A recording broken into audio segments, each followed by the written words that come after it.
Hello friend, মাম্মিকা কিচেনে আমি সবাইকে ওয়েলকাম জানাচ্ছি। আজ আমি মাটন বিরিয়ানি বানাবো। তার জন্য আমি বিরিয়ানি চাল নিলাম, তেরানুর রাইস, সেটা 1 ঘন্টা ভিজিয়ে রাখলাম। এদিকে আমি আলু নিলাম, পেঁয়াজ নিলাম, বড় বড় আলুগুলোকে মাঝখান দিয়ে আমি কেটে নিয়েছি।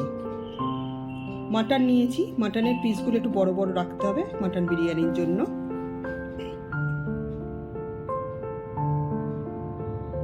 তারপর আমি গরম জলের মধ্যে একটু ঘি দিলাম, তেজপাতা দিলাম, লবঙ্গ, এলাচি, দারচিনি দিলাম। গরম জলের মধ্যে চালগুলো দেওয়ার পর আমি ভাত তৈরি করলাম, সেটা 3 ভাগ সিদ্ধ হবে, 1 ভাগ কাঁচা থাকবে। এদিকে আমি পেঁয়াজগুলোকে কেটে নিলাম।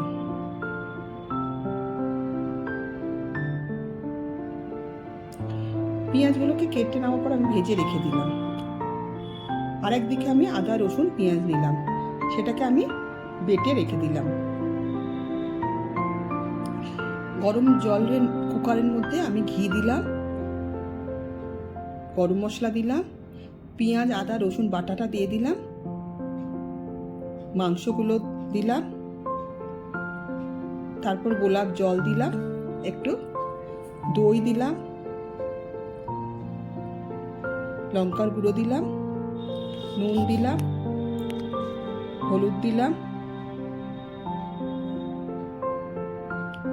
আর একটু ঘি ছিল, আমি একটু ঘি দিলাম। দিয়ে আমি সিদ্ধ করলাম, 2 ভাগ সিদ্ধ করলাম, 1 ভাগ কাঁচা রাখলাম। মাংসগুলো বের করে ওর মধ্যেই আমি আলুগুলো দিয়ে দিলাম। আলুগুলো 2 ভাগ সিদ্ধ করবো, 1 ভাগ কাঁচা রেখে ওই মশলা থেকে বের করে আলুগুলোর উপর আমি নুন দিয়ে দিলাম। তারপর দুধ বা আমি জলের মধ্যে বিরিয়ানির রংটা দিয়ে আমি আলুগুলোকে ভালো করে মেখে নিলাম। মেখে নিয়ে আমি ভেজে রেখে দেবো আলুগুলোকে। বিরিয়ানি মশলাটা নিয়ে একটু ভেজে নিলাম, ভেজে গুঁড়ো করে রেখে দিলাম। আমার ভাত তৈরি হয়ে গেছে বিরিয়ানির জন্য। এছাড়া মাংস যে আমি করেছিলাম, মাংস আর আলু যেগুলো সিদ্ধ করেছিলাম, যে জলটা ছিল ওই জলটা আমি ছাঁকনিতে ছেঁকে ওই জলটা নিয়েছি, আর উপরে যে ছাঁকনিতে যেগুলো ছিল সেগুলো আমি ফেলে দিয়েছি। বিরিয়ানির মশলা নিয়েছি, এদিকে দুধ, একটু ঘন দুধ নিয়েছি, ওর মধ্যে গোলাপ জল আর একটু কেওড়ার জল আর একটু আমি রং মিশিয়ে দিয়েছি। এবার কি করলাম, কড়ার মধ্যে যেখানে বিরিয়ানি তৈরি করব সেই কড়া বা হাঁড়ির মধ্যে আপনারা প্রথমে ঘি লাগিয়ে নেবেন এইভাবে।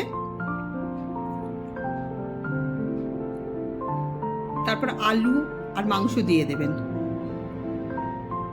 আমি একটু কম পরিমাণে করেছিলাম বলে আমার যেটুকু মাংস আর আলু ছিল সেটা আমি দিয়ে দিয়েছি না। তারপর আমি দিয়ে দিয়েছি ভাত, তার উপর বিরিয়ানি মশলা, যেটা আমি দুধের মধ্যে করেছিলাম, গোলাপ জল কেওড়া জল মিলিয়ে আর রং মিশানো, সেটা একটু করে দিলাম।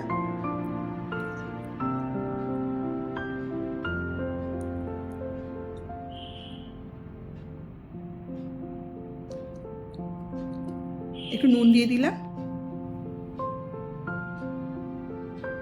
তারপর আমি যে মাংসের যে জলটার মধ্যে সিদ্ধ করেছিলাম ওই জলটা দিয়ে দিলাম।